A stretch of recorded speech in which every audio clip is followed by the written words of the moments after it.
ওম শান্তি। ওম নমঃ শিবায়। আজকের বরদান, কমল পুষ্প সমান উপরাম ভব। বিশ্লেষণের পূর্বে একটা কথা বলে নিই, সেটা হলো একই রকম বরদান আমরা রেগুলার পেয়ে থাকি, কিন্তু দেখা যায় কি তার বিশ্লেষণগুলো ভিন্ন ভিন্ন হয়ে থাকে। তো আমরা যেন এরকমটা না ভাবি যে এই তো এরকমটাই বরদান আমি কিছুদিন আগেই শুনেছি, আবার কি শোনার প্রয়োজন নেই। তো সেটা নয়, বিভিন্ন রকম ব্যাখ্যা করে করে বাবা আমাদের বিভিন্ন অ্যাঙ্গেল থেকে বোঝায়। তো আমরা প্রতিদিন যেন বরদানগুলোকে মিস না করি।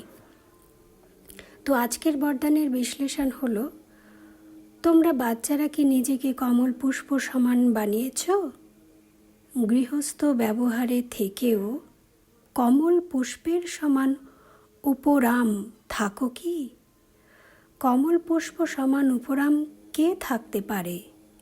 এর জন্য কি পুরুষার্থ করতে হবে?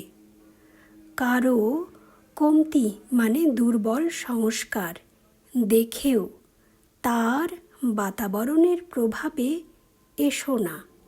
এর জন্য ওই আত্মার প্রতি তখন দয়ার দৃষ্টি বৃত্তি যেন থাকে, আর সামনা করার সংকল্পও যেন না আসে। এমনটা ভাবতে হবে যে এই আত্মা এখন ভুলের পরবশে রয়েছে, এর দোষ নেই। এই সংকল্পের ফলে ওই বাতাবরণ এবং ওই কথার প্রভাব তোমার উপরে আর পড়বে না। একেই বলা হয় কমল পুষ্প সমান উপরাম। তো কি সুন্দর আজকের বাবার এই যে বরদানের ব্যাখ্যাটা। সত্যি যদি আমরা এরকমটা সব সময় করে থাকতে পারি, তাহলে আমাদের জীবন একেবারেই বদলে যাবে।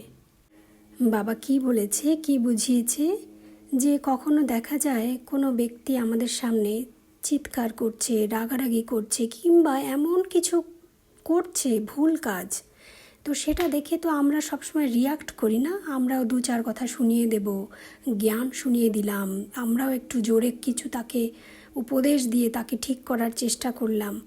কিন্তু বাবা বলছে ওই মুহূর্তে তার প্রতি দয়ার দৃষ্টি বৃত্তি রাখো, এবং সামনা করার সংকল্পও যেন না আসে, মানে আমরা যেন তার সঙ্গে যুদ্ধে না নামি। সে চার কথা শোনাচ্ছে, তো আমিও দেখা গেল চার কথা শুনিয়ে দিলাম, এরকমটা যেন না করি। সে রাগ করছে, তো আমিও চিৎকার করে তাকে রাগ দেখালাম, এমনটা যেন না করি।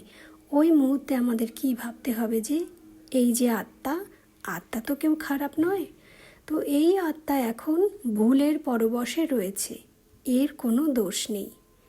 ঠিক যেমন আমাদের শরীর যখন খারাপ হয়, কোনো ভাইরাস অ্যাটাক করে, কিংবা কোনো রকম ব্যাকটেরিয়ার ইনফেকশানে আমাদের শরীরটা খারাপ হয়, তো সঙ্গে সঙ্গে কি আমি ওই ব্যক্তির উপরেই অসন্তুষ্ট হয়ে পড়ব? না, সে তো তখন ভাইরাস এবং ব্যাকটেরিয়ার এফেক্টেড। তখন আমরা তার প্রতি দয়া করুণা দেখাই, কি করে তাকে সুস্থ করা যায় তার প্রতি আমরা সমবেদনা আনি, তাই না?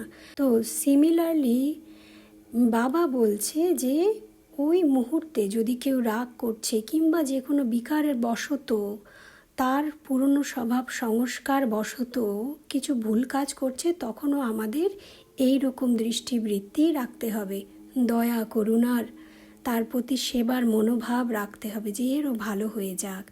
যদি সে ক্রোধ করে, তো আমার দিক থেকে যাতে শান্তির ভাইব্রেশন যায়, যাতে তার ওই ক্রোধ শান্ত হয়ে যায়।